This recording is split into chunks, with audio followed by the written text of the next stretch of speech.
የአዲስ መሶብ የአንድ ማዕከል አገልግሎት ዋና ዳይሬክተር አቶ ዮናስ አለማየሁ ከኛ ጋር ጥቂት ቆይታ ሊያደርጉ ስቱዲዮ ደርሷል። እናመሰግናለን ስለመጡ። የመጀመሪያ ጥያቄን ማደርገው እንግዲህ አገልግሎቱ አሁን ያለበት ደረጃና ስፋት ምንድነው የሚመስለው? አሁን እየተመለከተን ነበር ያው ቦታው ላይ ያለው ነገር ከርሶ ጋር ደግሞ ደረጃውንና ስፋቱ ምንድነው ያለበት ደረጃ የሚለው ነገር እናንሳስቲ።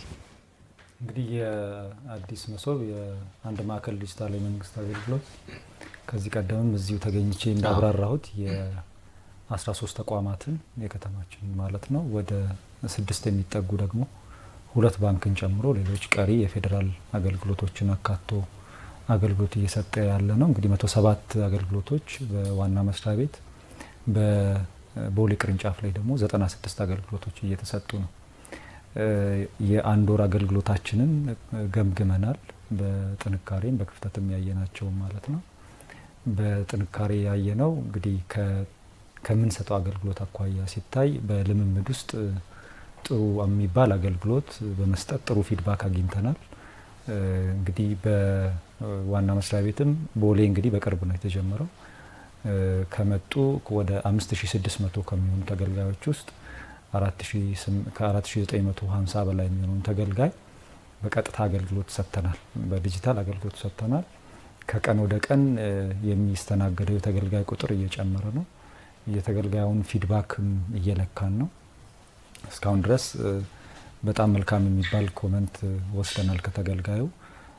ከፍተኛ ተገልጋይ ቁጥር ያላቸው እንደ ሲቪል ምዝገባና የነዋሪነት አገልግሎት ኤጀንሲ የሚሰጣቸው አገልግሎቶች የገቢዎች በተለይ ቲን እና ከቲን ጋር ተያይዘው ያሉ አገልግሎቶች ንግድ ላይ ከንግድ ፍቃድ ጋር ተያይዘው አገልግሎቶች የአሽከርካሪ ተሽከርካሪ የመንጃ ፍቃድ እድሳት አሁን ደግሞ በቅርቡ የቦሎ እድሳትም ጀምረናል።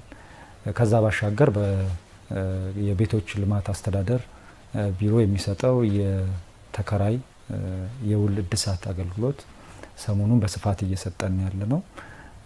ያለውንም የተገልጋይ ስፋት ከግምት በማስገባት እንዳያችሁት የውል እድሳት አገልግሎት ማግኘት የሚፈልጉ ተገልጋዮችን እስከ 1 ሰዓት ተኩል ቁጭ ብለን እየጠበቅን ነው። ወቅቱም የውል እድሳት ጊዜ ስለሆነ ማለት ነው። በነገራችን ላይ እንግዲህ አሁን የምሽት አገልግሎት የአዲስ መሶብ የስራ አንዱ አካል ነው። አሁን የቤቶች ውል እድሳትን መነሻ አድርገን የጀመርነው ሳይሆን በጥናቱም አዲስ መሶብ የምሽት አገልግሎት እንደሚሰጥ ታሳቢ በማድረግ ነው። ቅዳሜ ሙሉ ቀን የአገልግሎት ቀናችን ነው። እንደ ተገልጋዩ ሁኔታ ደግሞ እሁድም ጭምር አገልግሎት ለመስጠት የሚያስችለን አደረጃጀት ነው የፈጠርነው። ያሁኑ እሁድ በዚህ አጋጣሚ የፋይዳ ምዝገባ ያላደረጉ የከተማችን ነዋሪዎች መጥተው እንዲመዘገቡ ክፍት መሆኑን በዚህ አጋጣሚ እንገልጻለን። እንግዲህ በጥቅሉ እንግዲህ የአገልግሎቱ ሁኔታ ከጅማሮ አንድ ወር እንደሆነው አገልግሎት ሲታይ ጥሩ ፊድባክ የወሰድንበት በልምምዶች ውስጥ ደግሞ ብዙ ትምህርት ያገኘን የሄድንበት በጣም ውስብስብ አገልግሎቶች ናቸው አዲስ አበባ ውስጥ የሚሰጡት። ምንም እንኳን በዲጂታል የሚሰጡ አገልግሎቶች ቢሆኑም አጣጥሞ አንድ ላይ መምራት ራሱን የቻለ አቅም ይፈልጋልና ያስገባናቸውም ሰራተኞች አብዛኞቹ የዩኒቨርሲቲ ምሩቃን እንደመሆናቸው መጠን ሰራተኞቹን አብቅተን አገልግሎት እንዲሰጡ ያደረግንበትም ሁኔታ መልካም የሚባል ነውና የከተማችን ነዋሪ እንግዲህ አሁን ባለው ተጨባጭ ሁኔታ አገልግሎትን በአዲስ መሶብ መጥቶ ማግኘት ይችላል። ከየትኛውም ክፍለ ከተማ ከየትኛውም ወረዳ በዲጂታል የሚሰጡ አገልግሎቶች እነዚህ ቅድም የጠቀስኳቸው ተቋማት አገልግሎቶች በእኛ እንዳሉ አውቆ መጥቶ እንዲገለገል ጥሪ ያቀርባለሁ። ቅዳሜ ሙሉ ቀን በተመሳሳይ ሁኔታ አገልግሎት የምንሰጥበት ነውና መጥቶ እንዲገለገል ጥሪ እናስተላልፋለን። አቶ ዮናስ ከግንዛቤ አንጻርስ ምንድነው ያለው? ለምሳሌ አሁን አምሽታችሁ እየሰራችሁ ነው። ቀን የተለያየ የራሱ የስራ ኃላፊነት ላይ የዋለ ሰው ምሽት ላይ መጥቶ መገልገል ይችላል ማለት ነው። እንዲሁ ቅዳሜ ቀንም ሙሉ ቀንም አገልግሎቱ አለ። ይሄን ማህበረሰቡ በምን ያህል ደረጃ ተገንዝበዋል ማለት እንችላለን? በቀጣይነትስ ግንዛቤው ላይ በምን ያህል ደረጃ ተሰራላችሁ? እንግዲህ አገልግሎት መስጠታችንን ብቻ ሳይሆን ሰው የማያውቀው አሁን ላይ የመሶብ አገልግሎት ምን እንደሆነ ገና ለሁሉም ሰው አዲስ ስለሆነ ሰፊ ግንዛቤ ይፈልጋል።